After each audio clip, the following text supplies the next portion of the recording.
Bonjour, c'est Ibrandao dans Culture Livre.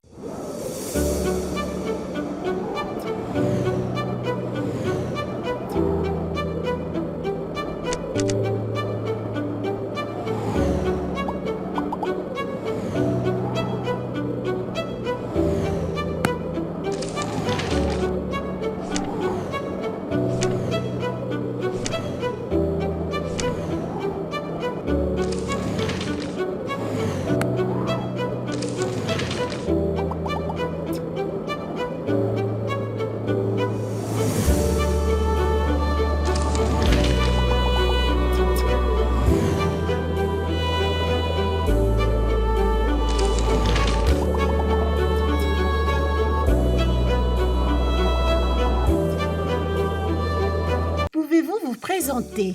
Bonjour à tous, je m'appelle Ibrandao, j'ai 21 ans, je suis d'origine sénégalaise et je suis l'auteur du livre Football et dépression, dossier classé sans suite. Comment êtes-vous arrivé à l'écriture? C'est une très bonne question. Lors du second confinement, j'étais un peu trop sur mon téléphone et voilà, je voyais que je perdais mon temps bêtement, quoi. Et je me suis mis à commencer à lire des livres. Comme ma grande sœur lisait beaucoup de livres, je me suis mis également à lire beaucoup de livres. Mais des livres qui n'ont rien à voir avec le football, des livres sur l'histoire de l'Afrique, la religion, etc. Et moi qui est un très grand passionné de football et j'en pratique depuis tout petit, je me suis dit pourquoi pas me mettre à l'exercice et essayer d'écrire, quoi. Et c'est comme ça que petit à petit j'ai commencé à écrire et ça m'a plu et j'ai continué. Football et dépression, dossier classé sans suite, c'est le titre de votre nouvel ouvrage. De quoi s'agit-il? C'est un livre qui parle de la dépression dans le monde du football. Voilà, il faut savoir que la dépression dans le monde du football, c'est un sujet qui est tabou, il faut le dire. Et personne n'ose quasiment en parler. Et je me suis dit, pourquoi pas me lancer et voilà. C'est un livre qui parle de la problématique de la dépression dans le monde du football. C'est quoi la dépression? La dépression, c'est une maladie psychique qui se caractérise par une perte de confiance en soi, dégradation du sommeil, une perte d'appétit et plein d'autres choses semblables qui font que la personne n'est pas bien psychologiquement. Pouvez-vous nous parler du cas de Jérémy Wisten? Oui, c'est vrai que j'évoque dans ce livre un cas très particulier qui m'avait touché. C'est un jeune qui s'appelle Jérémy Wisten qui évoluait à Manchester City dans le centre de formation. Il n'était pas encore majeur et à 17 ans malheureusement, il s'est suicidé. Et ça m'a vraiment interpellé. Il s'est suicidé parce que on l'a libéré de son centre de formation. Voilà, pour être un peu plus précis pour les personnes qui ne s'y connaissent pas. Libéré, c'est-à-dire que on peut dire qu'il a été licencié du club, quoi, parce que malheureusement il n'était plus performant.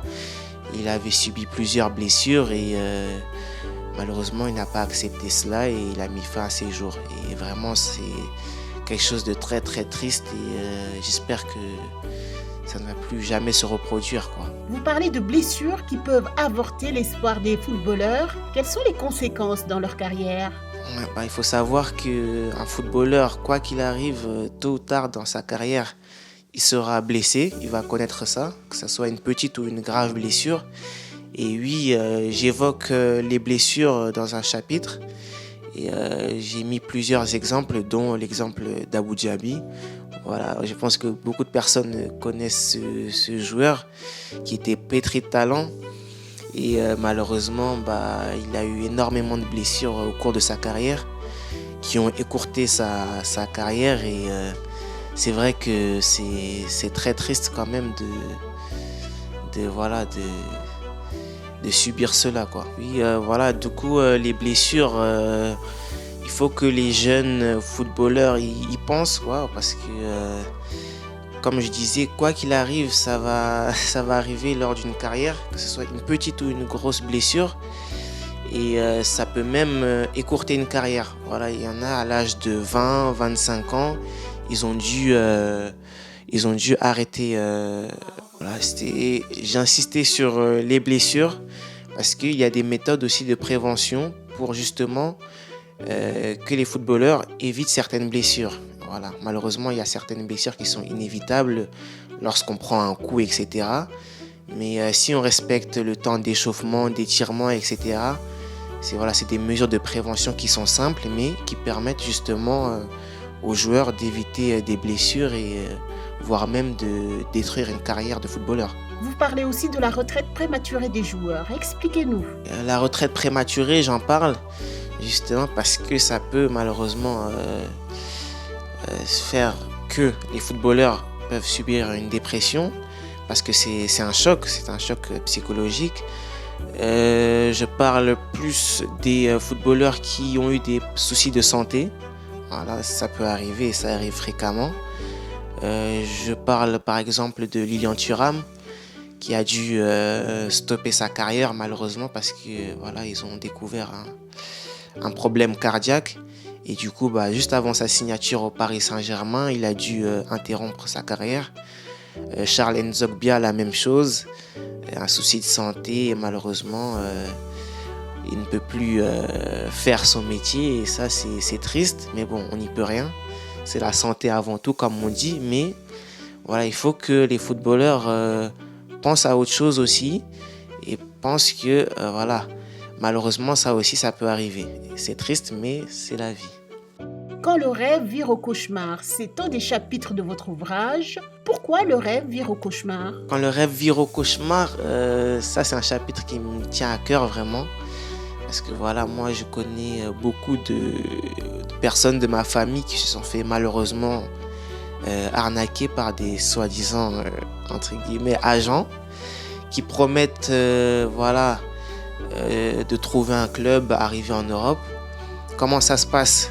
Ils les abordent sur le terrain en demandant aux familles des sommes astronomiques, 4-5 millions de francs CFA, alors qu'on sait très bien que malheureusement en Afrique, voilà, pour avoir toutes ces sommes-là, les mamans vendent leur or, le père il vend même des fois son terrain parce que voilà, on sait que avec le football il peut rapporter des millions et des millions. Et malheureusement, une fois qu'ils sont arrivés ici en Europe, plus de contact de cet agent et la personne se retrouve ici en Europe sans argent, sans club, sans rien du tout. Et voilà, je voulais vraiment sensibiliser mes frères en Afrique. Si un agent vous aborde, normalement, il ne doit pas vous demander d'argent, c'est à lui de vous mettre dans des conditions avec le club, mais en aucun cas, il doit vous demander de l'argent. Voilà, j'insiste vraiment là-dessus. Avez-vous un message à lancer? Franchement, moi j'avais écrit ce livre surtout dans l'objectif de sensibiliser les jeunes et même les footballeurs. J'ai eu la chance grâce à ce livre, d'échanger avec beaucoup de footballeurs ou bien des retraités et ça m'a fait vraiment plaisir. Et je pense que voilà, le football c'est avant tout un sport où on doit se faire plaisir. C'est un sport fédérateur et voilà, je pense qu'il faut avant tout que le foot soit un sport qui est là pour le plaisir. Il ne faut pas que ce rêve devienne une obsession. Voilà, avant tout, il y a la vie, les études, le travail. Et après, si on a le talent pour, quoi qu'il arrive, il y aura une occasion. Et si la personne arrive à être footballeur professionnel, c'est avec grand plaisir, quoi. Je vous remercie pour l'invitation. Franchement, ça me fait vraiment plaisir. Et voilà.